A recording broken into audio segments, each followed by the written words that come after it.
Olá pessoal, aqui é o professor Jarbas falando e no vídeo de hoje a gente vai discutir um pouco o conceito de potenciação. E para facilitar a nossa vida, eu trouxe um joguinho aqui. Ele chama-se Torre de Hanoi, é um jogo bastante antigo e ele é composto de uma base de madeira com 3 pinos e 5 discos. Tá? O objetivo desse jogo é transferir todos os discos do primeiro pino para o último pino com o menor número de movimentos possível. E você tem que obedecer apenas 2 regras. A primeira, você pode mudar apenas um disco por vez. E a segunda, você não pode jamais colocar um disco menor debaixo de um disco maior. Tá legal? Essas são as 2 regras. Você pode usar o disco intermediário quantas vezes quiser na sua transição. Tá? O problema desse jogo é que muitas vezes você consegue chegar ao resultado final. Só que você faz mais movimentos que o necessário. Então, o objetivo agora desse vídeo é descobrir qual é o número de movimentos mínimo. Será que existe um padrão? Será que existe uma regra? Para eu fazer todos esses discos chegarem no meu pino final. Para a gente descobrir isso, a gente vai começar a fazer essa análise com menos discos. Fazer análise com um disco, 2, 3. E descobrir se existe um padrão. Se existe um padrão, a gente pode extrapolar esse padrão para quantos discos eu quiser, tá bom? Então, olha só. Eu vou começar com um disco.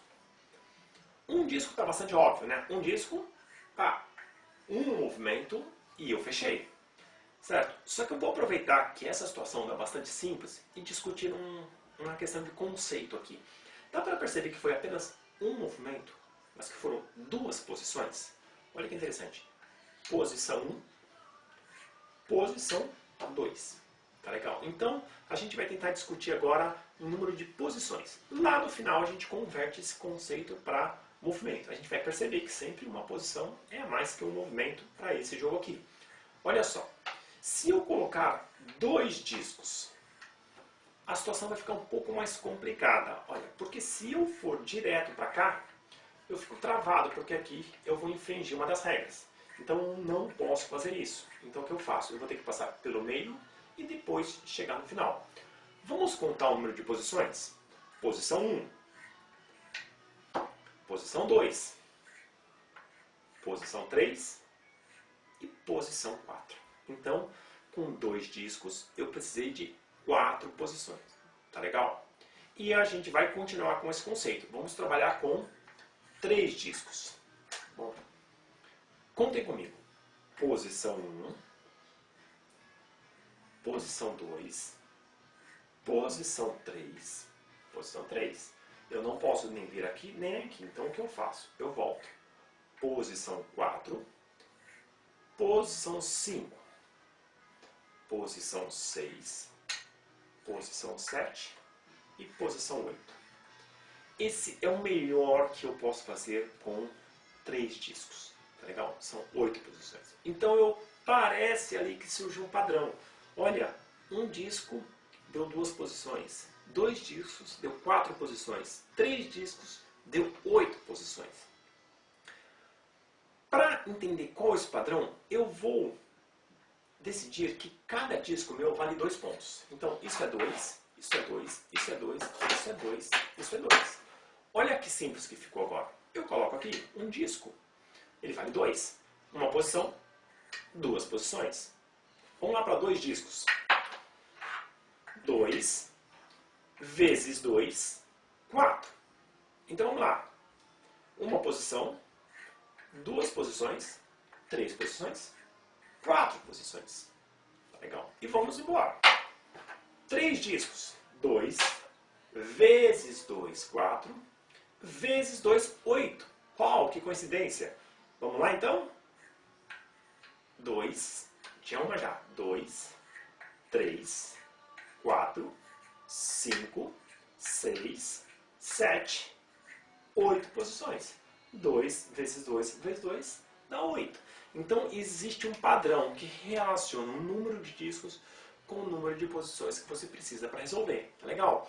E olha que interessante, é tudo multiplicando. Então se eu multiplicar 3 vezes para ter 3 discos, então dá para a gente começar a deduzir já aqui com 2 vezes 2, 4, vezes 2, 8, vezes 2, 16. Eu vou precisar de 16 posições para resolver 4 discos. E 2 vezes 2, vezes 2, vezes 2, vezes 2 é igual a 32. 2 vezes 2, 4, 8, 16, 32. Então, para resolver isso aqui, eu vou precisar de 32 posições. E aí é óbvio que se eu tenho 32 posições, eu vou ter 31 movimentos, porque eu já estou na primeira, mais 31 para chegar nas 32 posições. Tá legal? Só que, ó, eu estou multiplicando vezes, vezes, vezes. Então, em vez de eu colocar vezes, vezes, vezes, vezes, vezes, eu uso a potência. Então, eu coloco 2 elevado à quinta. O que quer dizer esse cinquinho aqui no canto? Olha lá. O que quer dizer esse cinquinho? Esse 5 quer dizer que eu estou multiplicando 2 5 vezes.